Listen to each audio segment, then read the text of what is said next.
Bienvenidos, bienvenidas a esta sesión, a esta nueva mesa redonda. El título de la mesa redonda es Nuevos modelos de negocio para el español en la formación y el turismo. Aprendemos de la experiencia.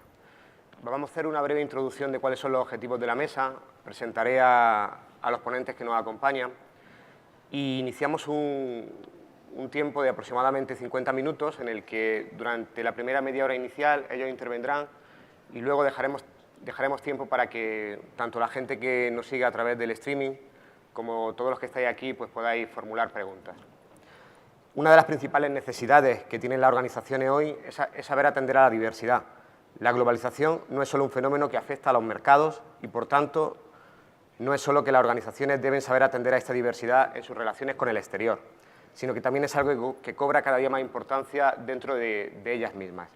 Saber gestionar e integrar en un mismo proyecto talentos diversos en diversos idiomas es cada vez más complejo y nuestro idioma, el español, tiene una importancia que se incrementa día a día en este mundo tan multicultural.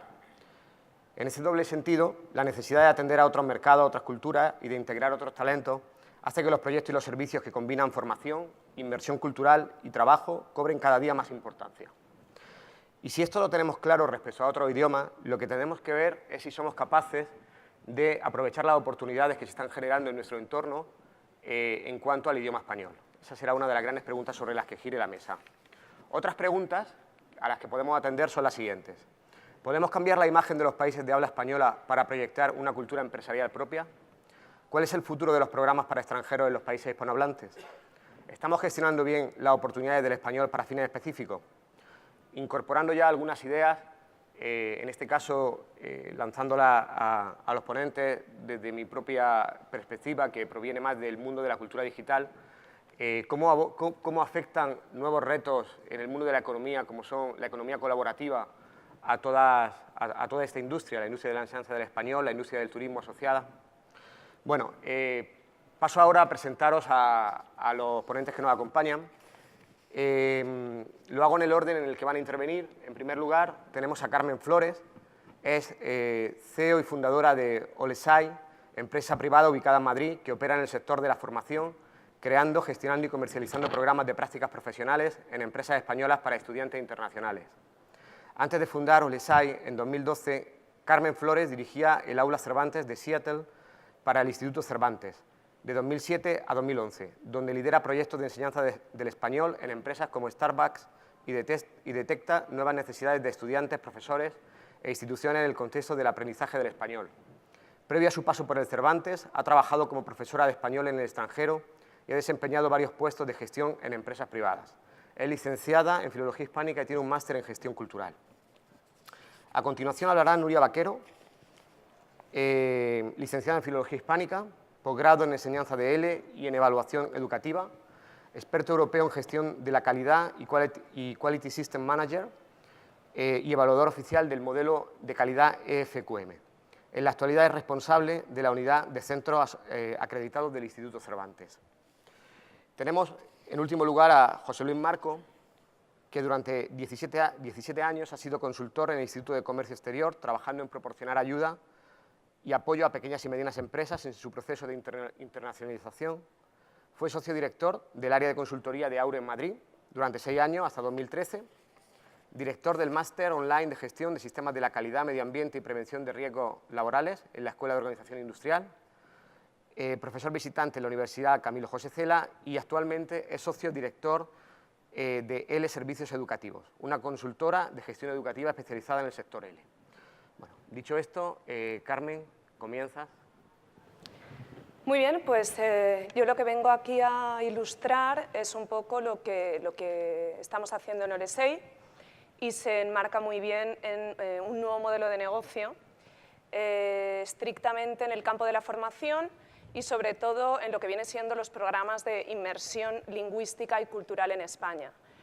Lo que detectamos desde hace 3 años, cuando empezamos con Olesai, era justamente que estos programas para extranjeros en España estaban muy centrados en un perfil específico de un estudiante que sí que es cierto que en los años pasados era el perfil más común al que se dirigían estos programas, que es un estudiante de humanidades, un estudiante de lenguas extranjeras, un estudiante que estaba estudiando español. En el marco de estudio, pues eso, más de humanidades, y en los últimos, sobre todo 10 años de manera vertiginosa, pero en los últimos 20 años, con todo el nuevo escenario global en el que el español está adquiriendo este peso internacional y sobre todo muy centrados en lo que está pasando en Estados Unidos, que creemos que es el escenario donde se está jugando esta notoriedad del español, ¿no? Porque los 21 países hispanohablantes estaban ya antes, pero parece que empezamos a jugar con este eslogan de somos 500 millones, somos 21 países. Realmente empezamos a hacerlo cuando en Estados Unidos, que es una potencia mundial, el español empieza a adquirir este estatus de lengua de peso, ¿no?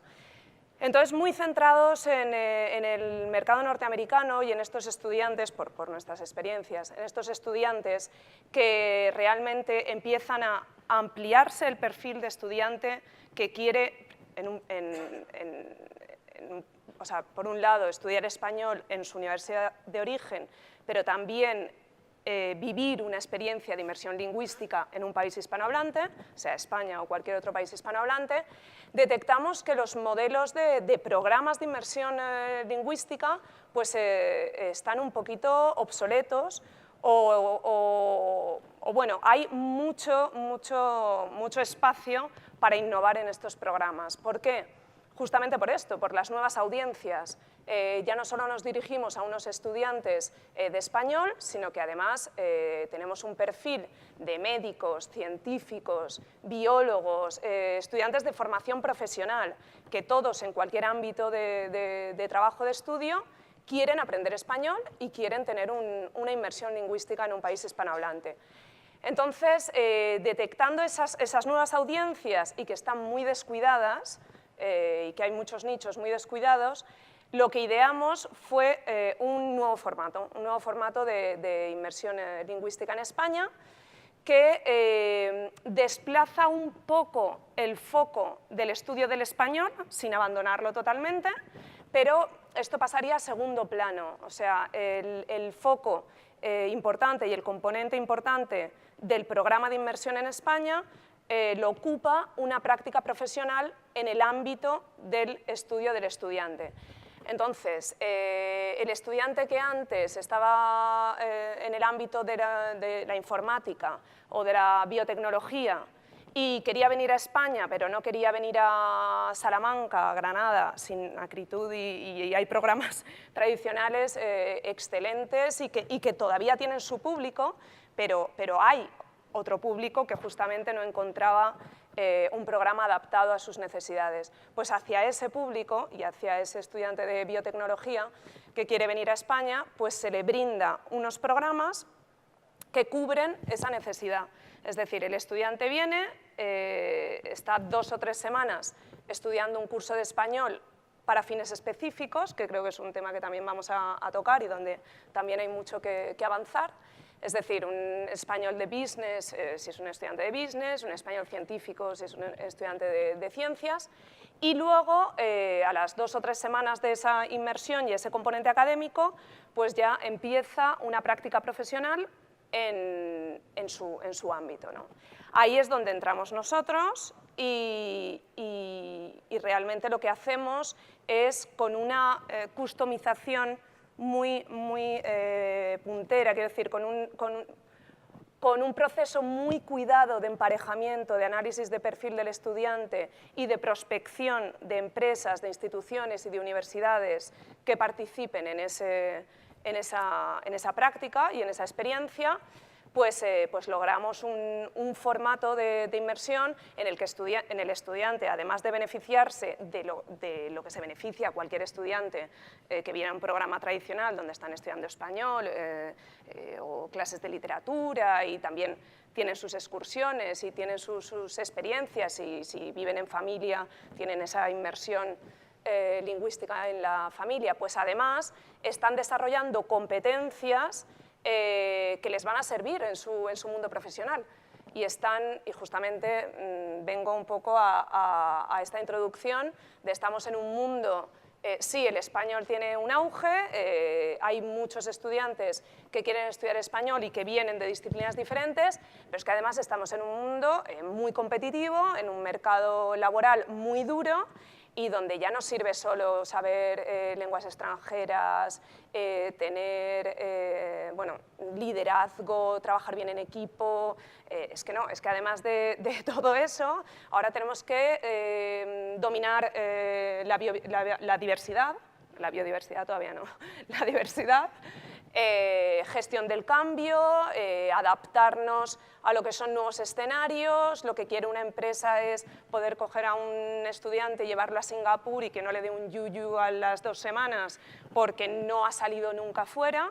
Entonces, estos programas lo que hacen es incorporar todos esos componentes, o sea, que más allá, estás estudiando español, estás haciendo una inmersión, claro, lingüística, cultural, estás aprendiendo una nueva lengua, una nueva cultura, pero es que además te van a dejar solo en un laboratorio o en una institución o en una empresa o en una universidad y pues te las vas a tener que apañar, ¿no? Y todo esto pues te va a hacer una persona pues mucho más atractiva en el nuevo mundo global, ¿no? Y este es el nuevo formato que nosotros estamos desarrollando. Creo que estamos tocando nuevas audiencias, estamos desarrollando campos que no estaban, que estaban por explorar, como estoy diciendo en el tema de las ciencias, por ejemplo. Y también, por otro lado, evidentemente sirve al estudiante y ese es nuestro target y nuestro cliente, pero también beneficia a las empresas y a las instituciones que están acogiendo a ese estudiante en prácticas, a ese estudiante internacional. O sea, las empresas e instituciones que colaboran con nosotros en estos programas pues participan por diversas razones y muy variadas. O sea, desde queremos que nuestra institución se asocie por temas de responsabilidad social con un proyecto de educación global, hasta, me viene muy bien tener aquí una chica americana que hable con mis postdoc del laboratorio y que nos avive un poquito el inglés, que lo tenemos oxidado, hasta, o sea, hay múltiples razones, hasta una empresa que puede tener un proyecto de internacionalización fuerte en Estados Unidos, y digo en Estados Unidos porque el 95% de nuestros estudiantes vienen de Norteamérica, y que digas, bueno, pues es que tenemos un software que desarrolla una tecnología de riego y vamos a coger a este chaval que está haciendo business y que nos haga un plan de negocio, ¿no? para desarrollar esto en Estados Unidos. Entonces, las empresas, creo que aquí está habiendo un beneficio, ¿no? Mutuo.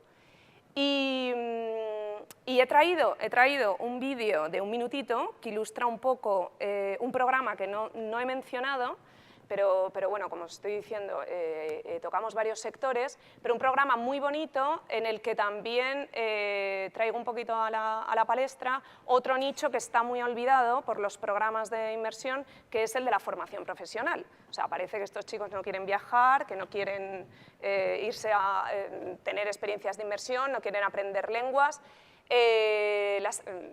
Al igual que en España, que también están muy descuidados por estos programas, en Estados Unidos, pues la red de community colleges, ¿no? que sería el equivalente de la formación profesional, pues tienen unas disciplinas muy variadas, tienen unos estudiantes muy buenos que también tienen las mismas necesidades que los estudiantes universitarios. O sea, quieren aprender español y quieren hacer y desarrollar competencias que les sirvan para su futuro. Entonces, uno de los programas que ideamos fue un programa de prácticas, siempre con el mismo formato, pero un poco más dirigido a estos estudiantes de formación profesional, y era en el ámbito de la gastronomía. Entonces, son estudiantes que están haciendo pues, pastelería, gastronomía, turismo en formación profesional y vienen aquí y están trabajando y haciendo sus prácticas en restaurantes. En estos momentos trabajamos con 170 restaurantes por toda España, hay 60 o 65 que son estrellas Michelin y acogen a estos estudiantes para que estén haciendo prácticas y para que conozcan un poco más de la cocina española, que creo que tiene una relevancia internacional más que probada, ¿no?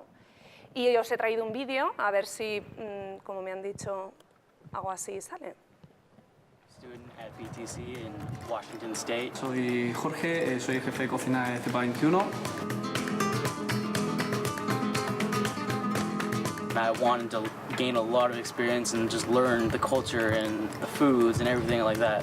La formación práctica es muy importante. Te enseña a desenvolverte. El chico que viene a hacer las prácticas lo vive desde el principio, desde la materia prima, desde el producto en bruto hasta al finalizar en lo que es el emplatado.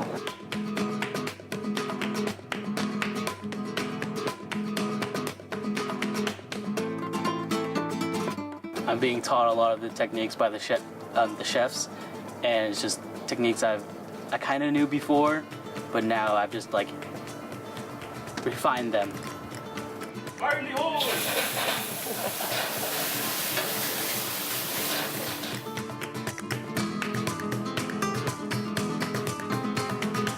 Como experiencia personal, recomiendo estas prácticas fuera del país a los alumnos. I would totally recommend this experience for any culinary student that's looking just to find something great.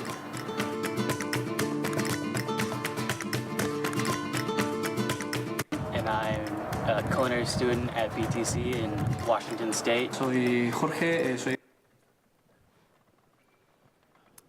Y esto, bueno, pues como comentaba, ilustra un poco, en un minutito, un poco la perspectiva de la empresa, en este caso un restaurante, y la perspectiva del estudiante. Una experiencia genial. Ya. Muchas gracias, Carmen. Pasamos ahora a Nuria. Muchas gracias, Esteban, y a los organizadores del evento por habernos dado la oportunidad de compartir con todos vosotros una experiencia acumulada por parte del Instituto Cervantes y a través de este proyecto de la acreditación de centros del Instituto Cervantes, de muchos modelos de negocio que están detrás de los proveedores de enseñanza y de formación en lenguas extranjeras y en concreto en español. Yo vengo aquí a traer la experiencia de casi 200 centros de enseñanza de español. Por tanto, creo que responden a esos modelos y al título de la sesión. Aprendemos de la experiencia, hay que aprender de los proyectos que están consolidados y hay que aprender también de las nuevas experiencias. Y a todos ellos, a los modelos que llevan años funcionando con una forma de hacer en el ámbito de la enseñanza de ELE y a los nuevos que inician, el Instituto Cervantes les ofrece un modelo de buenas prácticas en el ámbito de los centros de enseñanza de español. Yo creo que lo nuevo, si juntamos a lo nuevo y nos quedamos con la palabra experiencia, nos empiezan a emerger una serie de palabras que todos conocemos hoy, que tenemos que manejar en el ámbito del desarrollo de los centros de enseñanza de español. Yo creo que son las palabras calidad, innovación, mejora, palabras que están muy usadas y que creo que se aglutinan en una que es quizá para la sesión de hoy muy importante, que es la necesidad de generar en nuestro sector y en nuestras empresas una cultura de profesionalismo. Y esa es la gran apuesta que el Instituto Cervantes, a través de este proyecto de acreditación, un sello de acreditación de centros de enseñanza de español, tomó de la mano hace casi 14 años y desde el año 2001 ofrece a los centros un referencial muy consistente que les permite reflexionar sobre buenas prácticas en materia de gestión de centros de enseñanza de español, hacer planes para cumplir con esos criterios y pasar finalmente por todos esos procesos de evaluación. La experiencia ha sido extraordinaria, hemos crecido con todos los modelos de negocio distintos que los centros ponían o prestaban o solicitaban esa experiencia de evaluación y de acreditación, y creo que hoy tenemos en la unidad y en el Instituto Cervantes una idea muy compacta y real, interna, de cómo se están organizando todos estos centros de enseñanza de español. Creo que cuando hablamos de profesionales, a todos se nos va, parece que la palabra, las organizaciones están compuestas efectivamente por personas, las organizaciones las hacen las personas. El siglo XXI ha traído a la palestra el discurso del profesor y en el ámbito de enseñanza de lenguas todos hemos manejado documentos que nos ayudan a los profesores de español, a los profesionales de la enseñanza, a saber qué es un buen profesor de español.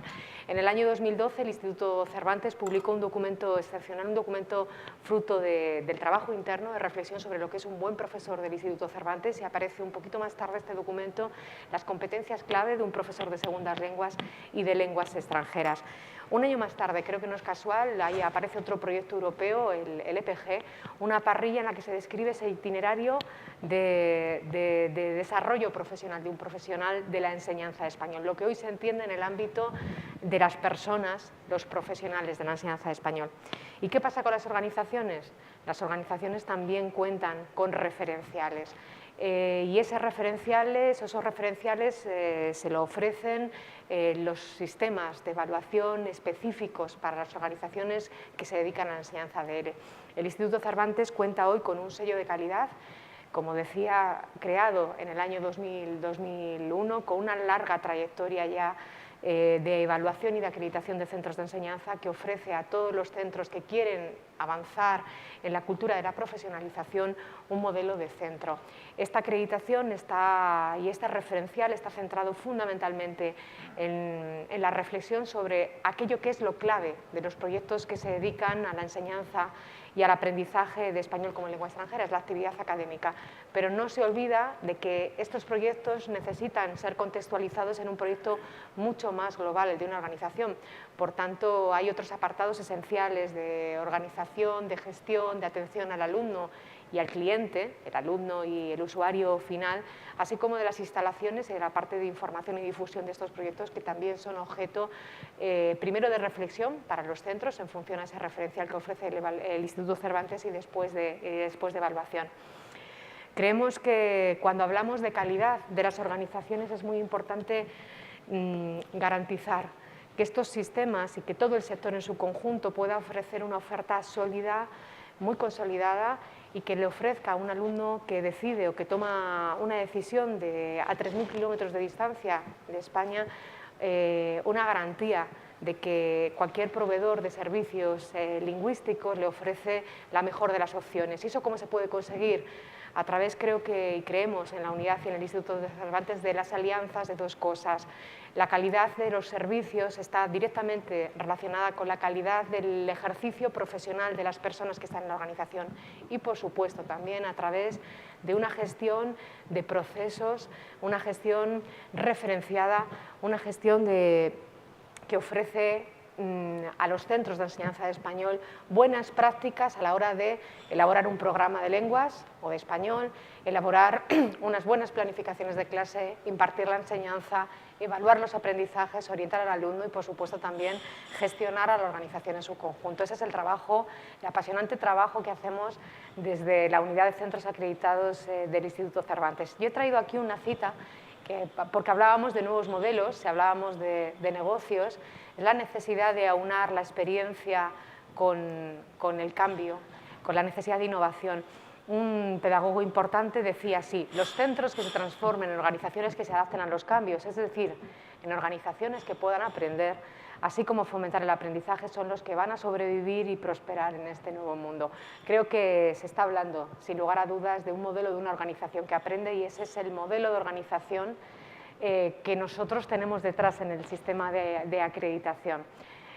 Organizaciones que apuestan por una cultura de asociación. No estamos solos, ni los profesionales ni las organizaciones. Es muy importante fomentar en el sector la cohesión del sector y que los centros se integren también en estas organizaciones.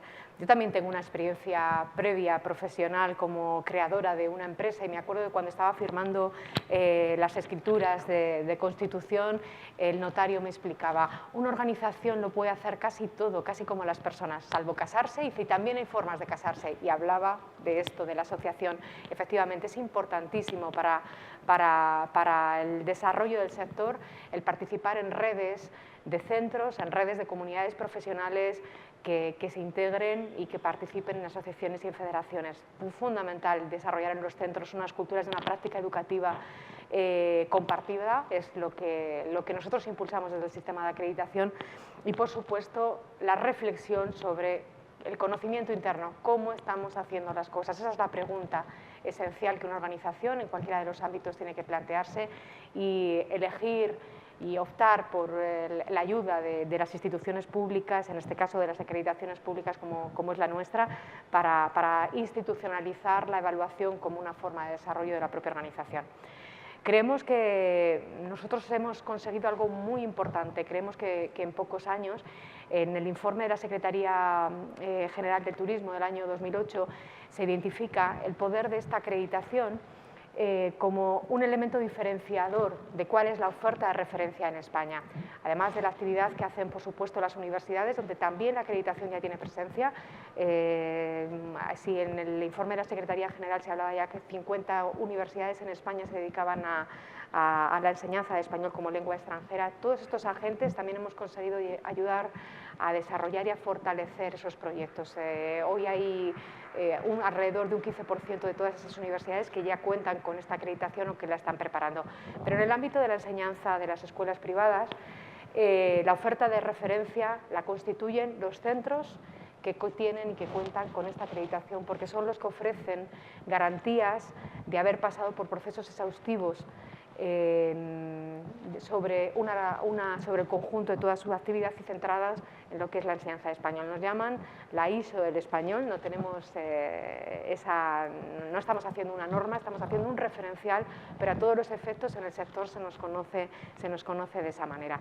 Creo que el Instituto Cervantes tiene un papel muy relevante en la promoción del sector. Nosotros decimos que los beneficios de la acreditación se pueden resumir con 2 R's y con 2 P's. Las R's se refieren al reconocimiento que obtienen los centros Cervantes, los centros acreditados por el Instituto Cervantes cuando obtienen estas acreditaciones. Es la R del reconocimiento. La acreditación facilita la internacionalización de la organización, facilita el acceso a licitaciones públicas, a reconocimiento de créditos. Pero esa R es fruto y respuesta, también otra R, de una reflexión interna que hace la organización sobre cómo hace las cosas en función de ese referencial. No es un reconocimiento fortuito o casual. Y hablamos también de una P, de los beneficios de la acreditación son los de promoción. Promoción internacional. El Instituto Cervantes cuenta con una base de datos enorme, muy potente, donde están registrados prácticamente los 500 agentes que se dedican hoy en España a la enseñanza de español como lengua extranjera. Ese es el portal que tenemos aquí en la imagen, el portal Aprende Español en España, donde están registrados todos estos centros y donde la oferta de los centros que pasan por esta acreditación, por este sello de calidad, aparece en una dimensión muy destacada.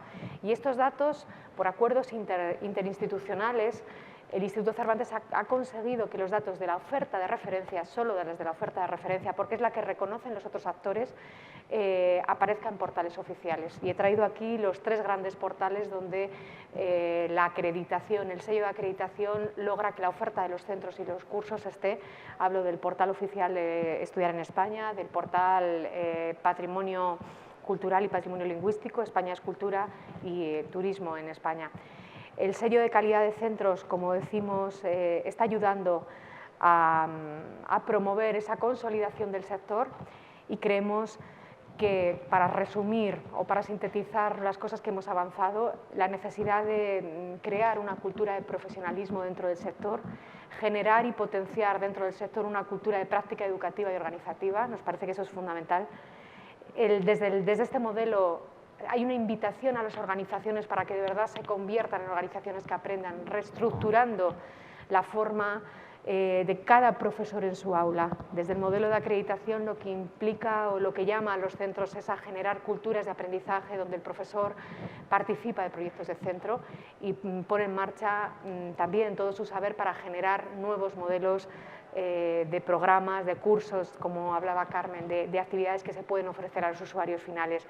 Y sin duda es un replanteamiento integral de la organización donde uno de los ejes sea la revisión sistemática de cómo estamos haciendo las cosas en función de unos referenciales acordados por la comunidad internacional. Carmen traía un vídeo, yo he traído aquí también otro vídeo. Son centros que hablan de la acreditación y cómo han vivido este proceso. En este centro, es un centro de Arizona que solicitó la acreditación y a nosotros les pedimos, si buscas una metáfora para describir qué es lo que significa vuestra organización el pasar por esta acreditación, elige una. Y a veces les decimos, puede ser una grúa, esto de la acreditación, puede ser una luz, y eligieron una metáfora excepcional. Nos decían, para nosotros la acreditación ha sido como la transformación, la metamorfosis de una mariposa. La acreditación nos ha dado fuerzas para volar y para extender las alas de nuestro proyecto empresarial y de nuestro proyecto de enseñanza. Muchas gracias. Muchas gracias, Nuria. Pasamos ahora a José Luis y dejamos ya tiempo para cualquier pregunta que tengáis. Muchas gracias. Bueno, sí. Bueno, en primer lugar, evidentemente, agradecer a la plataforma del Español su amable invitación y, bueno, y también muchas gracias a la audiencia. Un sábado a estas horas estar aquí tiene, la verdad, mucho mérito. Para nosotros tiene menos mérito porque nos han invitado a venir aquí. Esperemos estar a la altura, ¿no? O por lo menos espero estar a la altura. Bien, yo, un poco de común acuerdo con el resto, yo voy a focalizar un poco más la presentación, intentar ser muy breve, más en el primer adjetivo de toda la frase, que es la novedad, los nuevos modelos de negocio. Yo creo que en estos momentos, siendo un poco justos y siendo bastante autocríticos también, tenemos que ser conscientes que tenemos un sector L de éxito, con sus luces y sus sombras.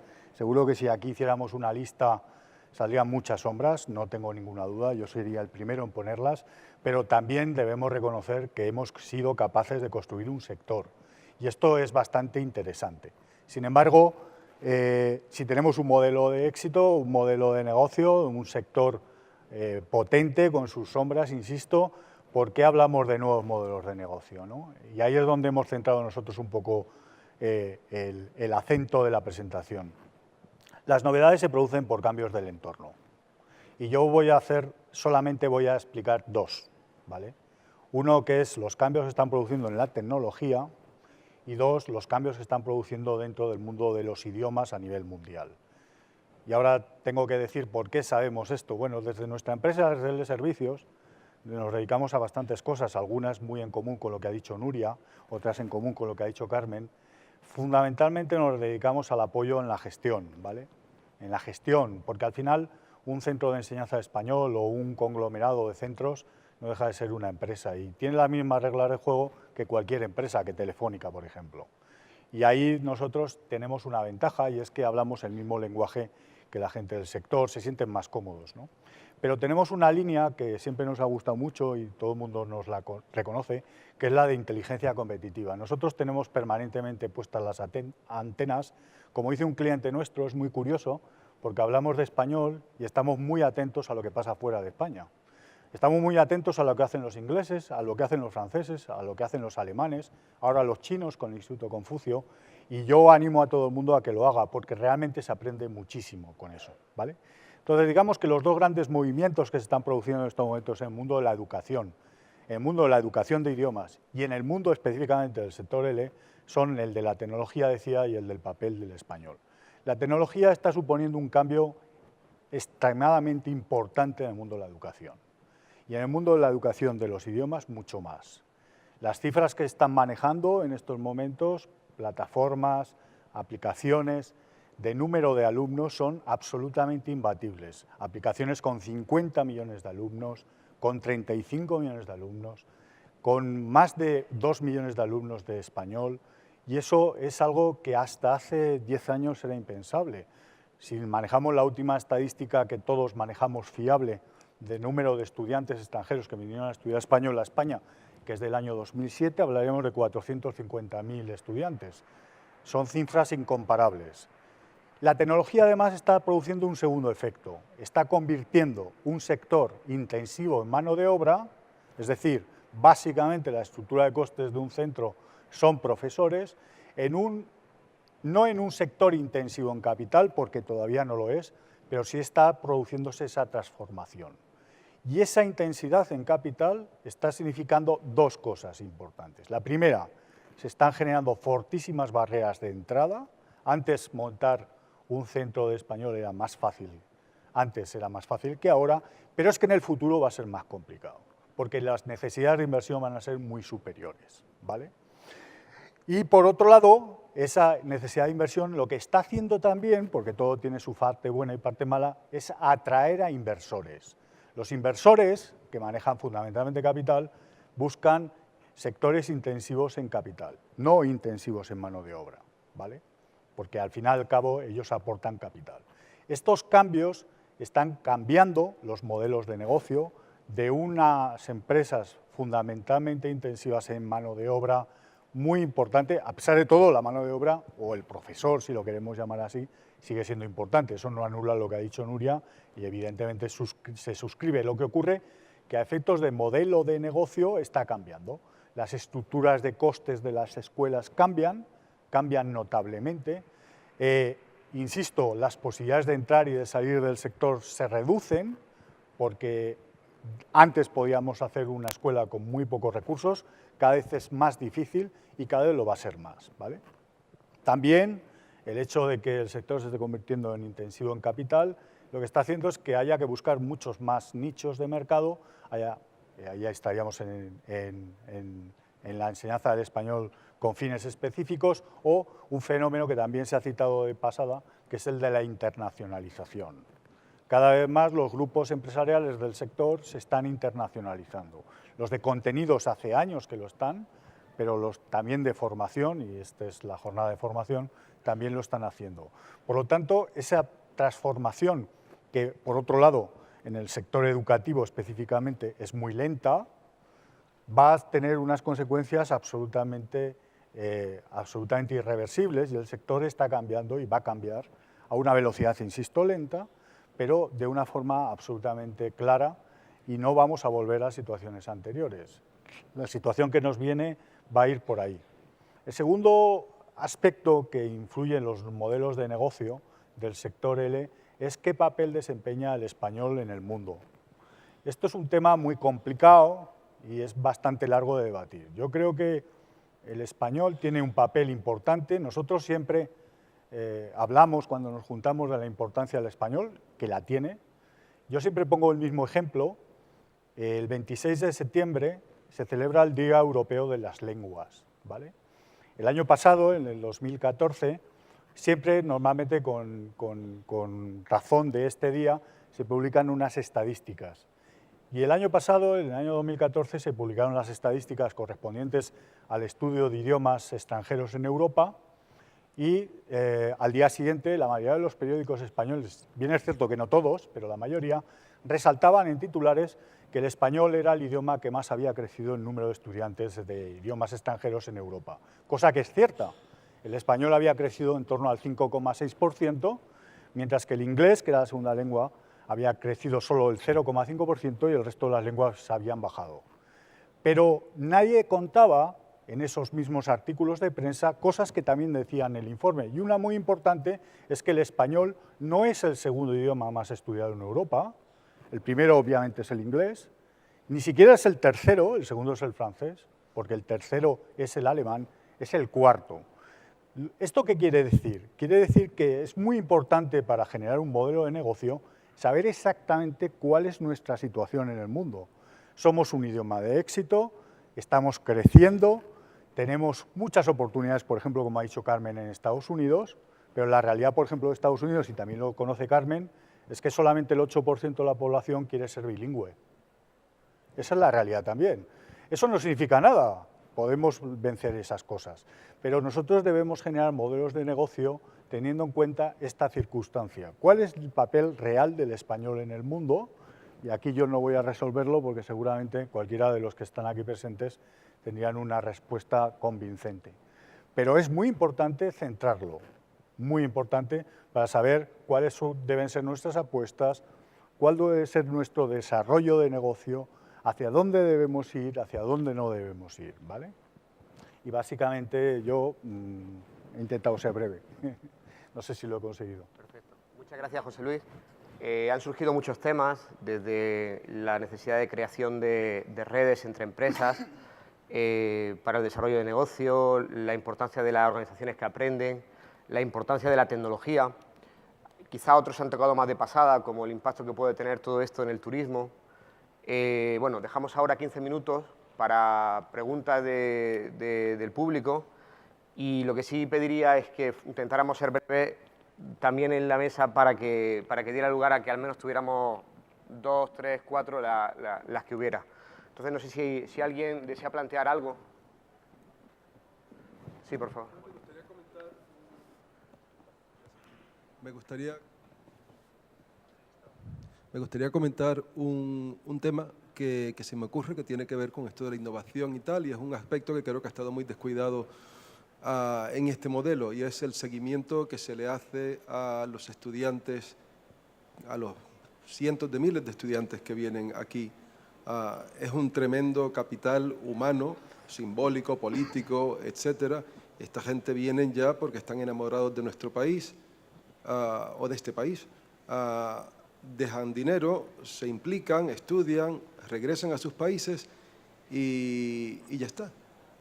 Y si se enganchan de nuevo, pues es por tema suyo, si vuelven es por tema suyo. Y no veo, de verdad, veo muchos esfuerzos de captación, pero no veo esfuerzos de seguimiento, de mantener esa conexión con lo que en realidad son tremendos aliados culturales, políticos, económicos, que creo que estamos desperdiciando. O sea, los traemos, vienen, les damos un servicio, se enrollan y luego los tiramos al tacho de basura. Entonces, no sé si esa reflexión nos puede llevar a plantear, no sé, alternativas para cómo lidiar con ese recurso. Bueno, pues nosotros podemos compartir la experiencia de los centros acreditados. Es cierto que en términos económicos un turista idiomático deja un rastro, y también un rastro económico que es muy importante seguir. Y no solamente eso, yo creo que son una cadena de transmisión de una experiencia lingüística, y ahí esa precisamente es la clave. Esto es un tema que nosotros comentamos con los centros en los marcos de las evaluaciones. Les preguntamos cuál es el índice, el número de alumnos que tienen al año, cómo se da esa distribución, cuáles son los momentos en los que tienen más y menos alumnos, y también les preguntamos sobre ese índice de fidelización. Y lo cierto es que los centros acreditados, yo hablo de los centros acreditados, que los que nos dan esta información, y por supuesto no podemos hacerla pública porque forma parte del marco de las evaluaciones, pero sí en términos generales nos comentan que trabajan muchísimo en la fidelización, y que no solamente en muchas ocasiones los alumnos vuelven, y ha habido centros que nos han comentado que es que el nombre de una clase le han puesto el nombre de un alumno porque lleva repitiendo y volviendo a los centros año tras año. Es una forma también muy afectiva de hacer presentes dentro de estos proyectos a los alumnos. Y a veces nos cuentan cosas más importantes, y es que cuando se enamoran, se contagian de la ilusión de esa experiencia de aprendizaje en toda su globalidad que les ha ofrecido un centro acreditado, esos alumnos no solamente vuelven, sino que se convierten en su lugar de origen en elementos difusores de ese centro, y a veces se convierten en agentes que envían estudiantes a estos centros acreditados. Yo lo puedo compartir en este sentido, esta experiencia de la que nos hablan los centros acreditados. Sí que creo que también es importante ponerla en contexto con otro dato que aparecía en el informe de la Secretaría General de Turismo en el año 2008. Se hizo un estudio entre estudiantes de español y les preguntaban, estudiaban español fuera de España. En el estudio se dice que la vida de un estudiante de idiomas de español, al menos de los que participaban en el estudio, eran 8 años, y que al menos en una ocasión tenían como objetivo hacer una estancia lingüística. Es decir, que uno estudia, de esos 20 millones de estudiantes que están estudiando español, algunos de ellos querrán venir a un sitio donde se habla español para seguir mejorando, pero es solamente una parte, y no lo harán todos los años ni todos los días, sino que lo harán probablemente en función de su capacidad, de sus recursos económicos y también de su disponibilidad para viajar. Lo harán al menos los que decían en la encuesta una vez en la vida. Creo que son datos importantes que, bueno, pues que no sé si de alguna manera hemos compartido la experiencia de los centros acreditados. Yo, por completar lo que dice Nuria, totalmente de acuerdo. que tener en cuenta que específicamente lo que es la estancia lingüística es una parte del proceso. Yo creo que hay que verlo así. Para bien o para mal, es muy importante tenerlo claro, tener claro que la parte de la estancia educativa, lo que llamamos tradicionalmente lingüística, lo que llamamos turismo idiomático, es una parte, no es la única parte del negocio, del sector L. Y hay otra cosa importante, yo añadiría como un elemento importante, es que de repente nos han aparecido un montón de competidores en el otro lado del Atlántico. Por ejemplo, en estos momentos tiene ya más estudiantes alemanes Costa Rica que España. Pensémoslo, o sea, un alemán sobrevuela España y va a Costa Rica. Y ahí habría que entrar, que no es el momento ahora, a muchos detalles de por qué pasa esto, ¿vale? Entonces, lo importante es lo que ha dicho Nuria, pero como complemento, hablar de los nuevos competidores, Uruguay, Colombia, y yo me imagino que este es un fenómeno absolutamente imparable, ¿vale? Como complemento también a lo que dice José Luis, creo que una de las grandes opciones que tiene el sector es estudiar modelos de enseñanza semipresencial, en el que la estancia lingüística se convierta en una parte de ese proceso de enseñanza que ofrece un proveedor de servicios lingüísticos y que tanto antes como después podamos acompañar a esos alumnos de otras propuestas de enseñanza en línea, de enseñanza semipresencial que puedan responder a los nuevos modelos, ¿no? Lograríamos ampliar todo ese periodo de acercamiento a la enseñanza y al aprendizaje de una lengua. Yo simplemente apostillar que estoy completamente de acuerdo con lo que se ha mencionado y sí creo que se podría hacer algo con mayor colaboración que no está habiendo público-privada, como en otros muchos sectores, que en España no se trabaja bien esa colaboración y realmente se habla mucho de la duplicidad de funciones que tiene educación, el Cervantes, por citar las instituciones que tienen la capilaridad para aunar datos, porque las empresas privadas pequeñas que estamos en España o en México o trabajando en nuestro campo, pues obviamente hacemos seguimiento de nuestros alumnos, lo que intentamos hacer es el que ha venido a estudiar español, que siga estudiando español en su lugar de origen, que hagan de embajadores de España para que puedan venir otros, pero sí es cierto que hay mecanismos bastante fáciles de organizar unos clubes de español, como hacen cualquier universidad americana con sus exalumnos y que todos pertenecen a esas plataformas. Creo que sería bastante sencillo de hacer si las instituciones se pusieran de acuerdo. ¿Tenemos alguna otra pregunta? ¿No? Bueno, sí, es que con la luz... sí, por favor.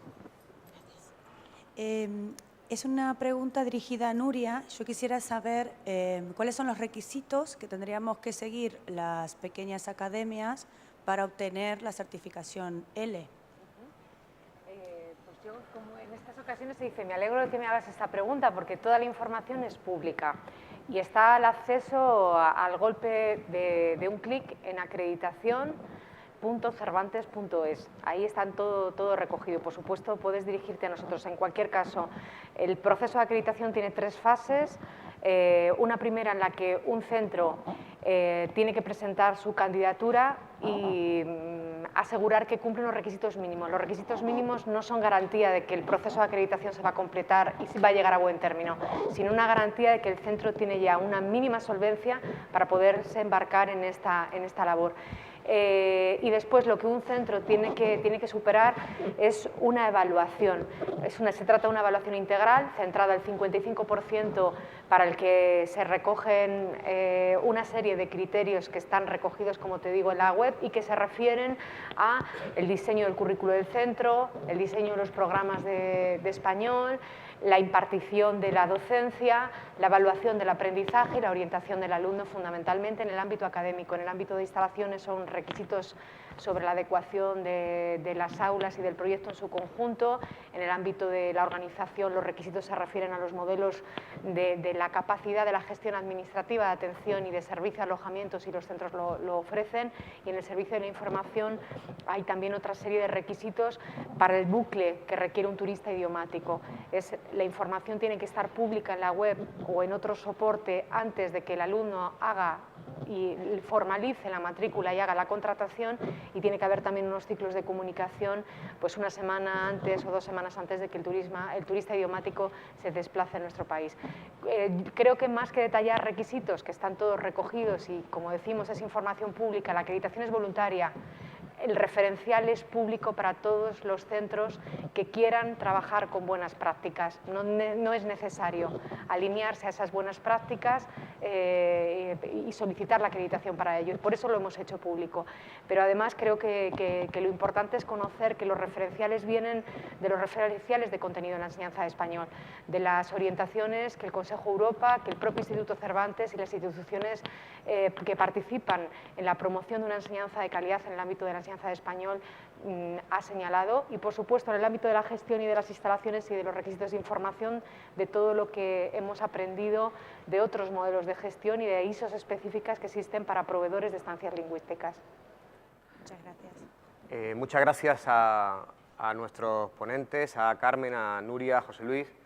Sí me gustaría, para finalizar, pues pediros un aplauso para ellos y sobre todo para todo el público que hemos tenido, que realmente madrugar un sábado y tener la sala llena con las propuestas tan interesantes que hay también en los otros auditorios, pues creo que tiene su mérito. Muchas gracias y seguimos por aquí.